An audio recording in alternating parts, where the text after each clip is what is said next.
اهلا ومرحبا بكم اصدقائي الاعزاء زوار قناه على القهوه وموقع مكتوب الكرام. موضوعنا النهارده يكون عن تحميل تطبيق دختم.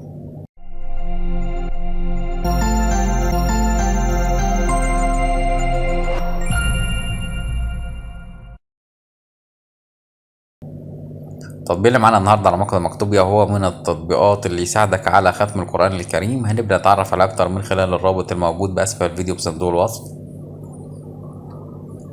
زي ما احنا شايفين ده الموضوع الخاص بتحميل برنامج نختم على موقع مكتوبيا، وطبعا اولى الخصائص اللي بنهتم بيها على الموقع ان احنا نقدم لكم كل ما هو جديد ومجاني من تطبيقات والعاب. والتطبيق اللي معانا النهارده بيشتغل على الهواتف المحموله بنظام تشغيل اندرويد، وطبعا البرنامج حجمه صغير جدا تقدر تحمله على الموبايل بتاعك بكل سهوله.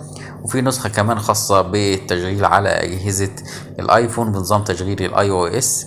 طبعا البرنامج من البرامج الشهيره مؤخرا اللي هي بفكره جديده، بيبدا ان هو يظهر ليك آية من القرآن الكريم مع كل مرة بتبدأ تفتح الجهاز بتاعك أو تفتح الموبايل بتاعك. أول ما بتفتح الشاشة بتظهر ليك آية، لو عاوز تزود عدد الآيات بتقدر إن أنت تزودها بحيث إن كل مرة بتبدأ تقرأ آية كريمة. تقدر كمان إن أنت تسمع تلاوة الآية دي بصوت شيوخ كتيرة جدا. طبعا البرنامج بيدعم اللغة العربية. مش هنطول عليكم ونبدأ دلوقتي نحمل التطبيق على الموبايل بتاعنا بنظام تشغيل أندرويد.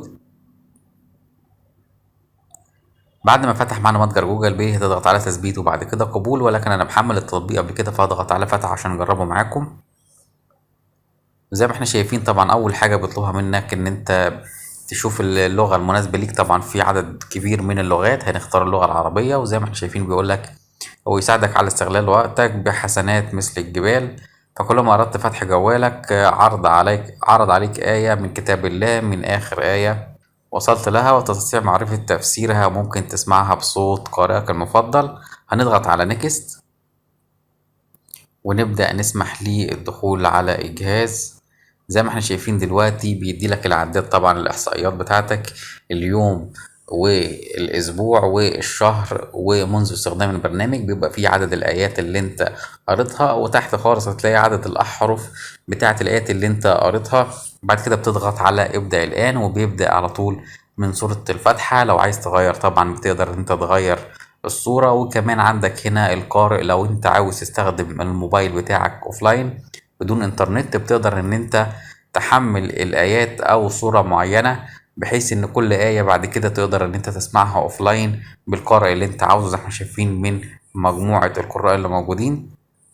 في عندك هنا طبعا الاعدادات، تقدر ان انت تغير من حاجات كتيرة جدا. الحجم الخط طبعا تكبره وتصغره وتغير نوع الخط.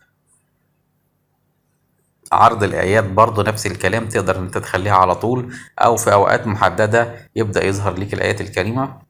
طبعا تفعيل الوضع الليلي ودي خاصية جديدة على البرنامج، والاستماع للآيات بشكل تلقائي أول ما توصل إنترنت، وإيقاف ظهور الآيات برضو وحاجات تانية. مثلا احنا شايفين برضو عرض التفسير وحروف الآية وعرض رقم الصفحة الخاصة بالآية. طبعا زي ما احنا شايفين حاجات كتيرة جدا.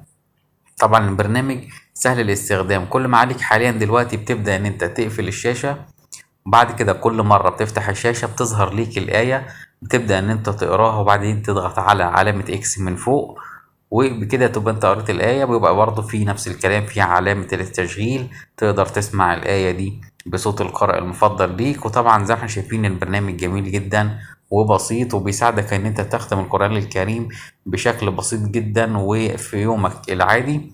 بنهاية الفيديو بتاعنا يا ريت ما تنسوش تعملوا لايك للفيديو، والجديد على القناة أول مرة شرفنا يا ريت ما تنساش تعمل سبسكرايب أو اشتراك. شكرا لكم، كان معكم أحمد من موقع مكتوبيا وقناة على القهوة.